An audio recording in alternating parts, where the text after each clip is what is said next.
Today I'm going to show you how to use eggs pronouns, silly's pronouns, frog's pronouns, pit's pronouns. When you think that this world can't get any dumber, people like this are here to remind you that there is always someone who comes up with something even more ridiculous. Today I'm going to show you how to use candle's pronouns in sentences. Candle's pronouns are a form of Neo Pronouns. So now we have people who identify as candles, and they want pronouns.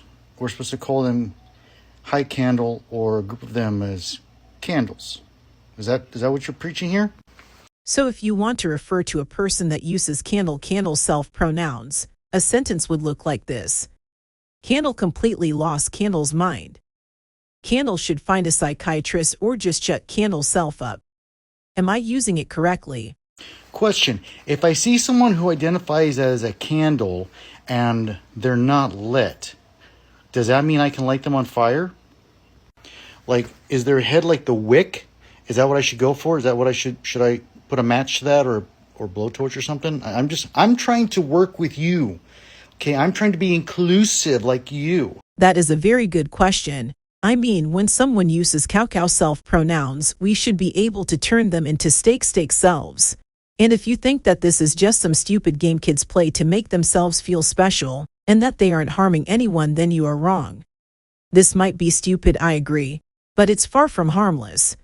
Because if you don't respect their made-up pronouns, you can get in big trouble. Which means that your freedom of speech is worth less than theirs.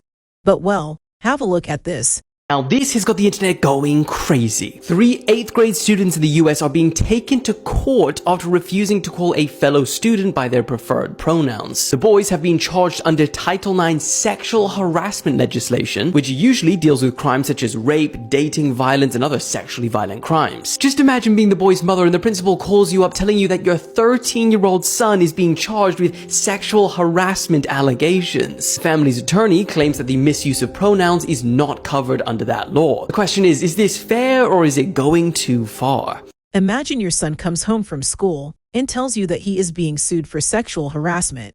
And then he tells you that it's because he refused to call some lunatic by their preferred pronouns. This sounds like something that is completely made up. We are so detached from reality and so soft that if you call a woman she instead of Z or frog or some other BS, you can get in serious trouble. And I honestly feel sorry for the kids. If they have thick skin, which I assume they do, they will have something to laugh about when they get old. If they don't, then these sexual harassment allegations could ruin their lives. I can't imagine having to explain the allegations in a job interview when applying for my dream job. Just because some gender-bender lunatic decided that he or she felt attacked by words. We live in a world full of clowns where your feelings matter more than biology and common sense. And here I found a clip of one of the alphabet people presenting how to use these Neo pronouns. And it's just as funny as I thought it would be. Have a listen. Oh my gosh, come look at this TikTok. A are so cool. Air style and air dance ability. Oh my gosh. Do you think A is self-taught? Yeah, I mean, Air caption says A learned how to do this all by herself. And now imagine for a second that all your friends are just like this. I would go insane. Changing language for each individual just so they feel special and don't get offended is a concept I don't understand. And how boring their lives have to be to come up with this. I always feel like they are the ones living on government assistance, because people who actually go to work have much more important things to worry about. And their whole argument is that we already use names which are custom for each individual, so it makes no difference if we throw in pronouns as well. But if we watch a clip like the one before, it doesn't seem to feel natural. That guy probably had to prepare himself for like an hour just to correctly say these 2 sentences using Neo pronouns. It completely destroys the natural flow of speech when every time you speak you have to remember how to build your sentence without offending others. Today I'm going to show you how to use bean's pronouns in sentences. She made fucking beans. What the fuck? Sorry I had to include this. Now I will play a clip, and I want you to focus on that person with red hair just to the left of that arrow that will appear. Guys, first of all, James Jackson, Sacramento, he, him.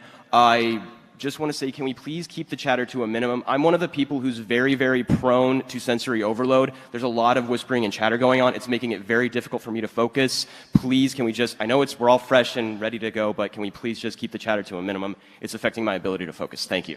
Did you catch it? This, what I assume is a transgender individual, had a meltdown because the guy speaking said guys. Notice how fast he jumped up from his seat. But that's not all. Watch this. Thank you, comrade. Okay, is there a speaker against name, chapter, pronouns? Point of personal privilege. Yes. Please do not use gendered language to address everyone. Okay. Okay, so you have a guy that goes up to the mic and says that everyone's being a little bit too loud and he can't hear. That's a completely fair request to make.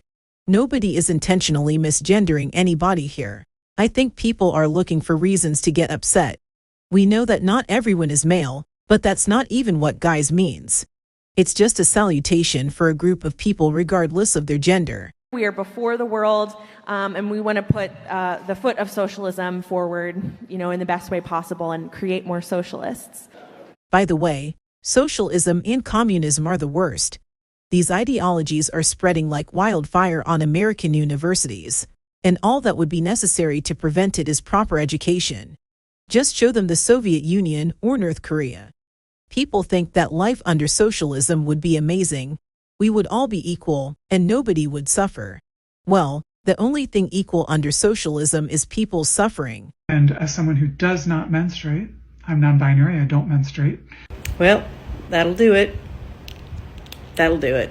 I'm done. You don't menstruate because you're a man, not because you're non-binary. I am a woman, not a cisgender woman. You get that you're mansplaining, right? I've never been against the trans community, but what I am against, I'm tired of women just getting shafted with this. We are not a joke. Our menstrual cycles, our endometriosis, our menopause, this is all real. It's science, my guy. X and Y chromosomes, we're talking science. This is outrageous and infuriating and insulting. So a person who is transitioning is female and I have to take the cisgender role? Absolutely not. Here's what I am. I am a woman. Period.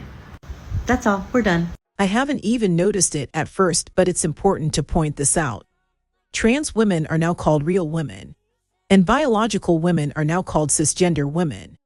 Notice how you can't call a biological woman a real woman anymore because that would exclude trans women. So in the end, we hurt half of the world's population, almost 4 billion women, by letting a small percentage of the population dictate what we can and can't say. I do not care what pronouns you go by. He, him, she, her, they, them, z's, or zays.